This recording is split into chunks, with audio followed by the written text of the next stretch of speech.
Alham suresinde de bir tane hayır dua var.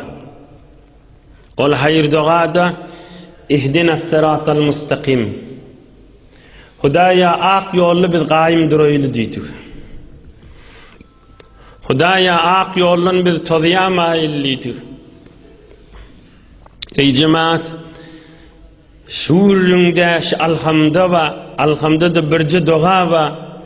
Şunu da müdam her yukarı kalanda namazı okulup dudip her hefte ağzalsa caykenle. İhdina sıratal mustakim. Hudaya ak yollun men çıkmay. Yine yukarı kalyas, alham başlayas, Allah'ını övüyas. Hudaya birce duamız var senin. İhdina sıratal mustakim. Hudaya ak yollun men çıkmay. Üçüncü rekat kalyas. İhdina sıratal mustakim. Dördüncü rekat kalyas. İhdina sıratal mustakim.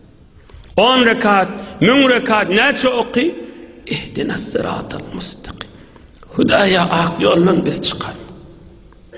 Näme beýle kendilen ýaby? Son insanyň üstüne mudam imtihan-ı ilahi düşüpdi cemaatler. Hoşluk düşýär, hoşlukda tozyamaýyn diýdi. Narahatlyk düşýär, musibet ýetişdi diýip tozyamaýyn. Niçaha adamlar, niçaha geliller we enesiýe dädis dünýeden geçeni ber namaz okanaklar. Näme diýip men enem dädim dünýeden geçmeli bir toforyň ene dädisi ba diýip oňa biz ol ihdinas sıratal mustakim. Hudaya bir zat sebepli ýoldan çykanmaýly. Ya eline kan mal gelýär, pul gelýär, kan eline nigmat ba tozyjak bolýar ya tozyýar. Ya eline mal gitýär, tozyýar. Yani geçen hefte etekde zikirde otyqa gaýtdym. İnqat adamları gördük az yaşın içinde gelip ağlap müşkilim ma diyerdi. Tam müşkil açılyan çayda gelip dururdu ve hayır dua alıp giderdi. Müşkil açıllı gitti bir görünün akta sondan mer. Hayzi otokta, meçidin yirsinne, hayzi hayyatta, hayzi forum olup aydallığına çeliyip çököt şu otiydi yaplanmara otiydi näme wurrun aydanyna çeli gözümün aldyna duda. Niçha nefer wurd. Biz ejiz insanyň gözüniň aldyna Allah'ın ýanyna näme bolsun han. Indi ýene de ünkü günäsi, ünkü bozgoklugy bilen ýene gezip bädi. İhdinas sıratal mustakim. Hudaya hak ýolun biz çykarmaýly. Allah'dan dilek durmalla. Gurrun näme diýip agzapdyň Hazreti Ammar ibn Yasir'in gurrunnyň deslawyny diýsene. Bigije Hazreti Ammar ibn Yasir'den aýdarsyn inşallah. Hazır gurrun ýygyny alyp gidelim. Ey cemaatler, yuzillu bihi kesiran ve yehdi bihi kesira. Şu Kur'an-ı Kerim'in hakkında şu okuyanım. Allah Teala Kur'an-ı Kerim'i indiriptir, veriptir bize. Kur'an-ı Kerim bir tofor adamlan ak yollu olmağa, Hudaýyň dostu olmağa sebep boldy. O bir tofor adamlan kafir olmagyna sebep boldy. Kur'an aýtýarmy? Yuzillu bihi kesiran ve yehdi bihi kesira.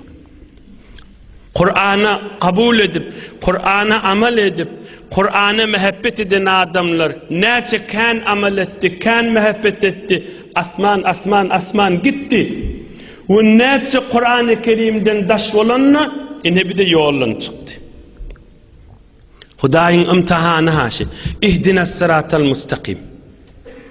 Inni Kur'an-ı Kerim şeýle boldy da imtihan ilahi de bir Allah'ın nigmeti ýöne imtihan bolup düşýär. Şonun ýaly bir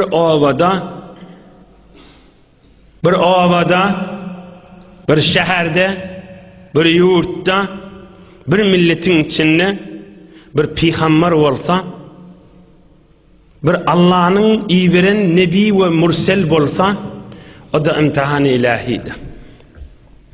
Bir neçe adamlar onun üstü bilen Allah'ın dostu olup büyük derece yetýärler. Bu bir neçeler kafir bolup dünýeden geçip gitýär.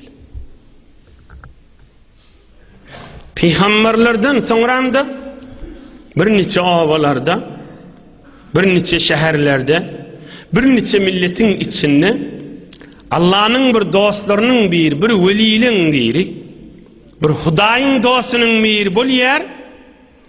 Ve bir neçe adamlar şonun üstünden büyük derecelere yetýärler. Ve bir neçe adamlar onu düşmançylyk edip etek gitýärler. Açık, mana, däne, bölük aýdylyp duğadyryn bilen.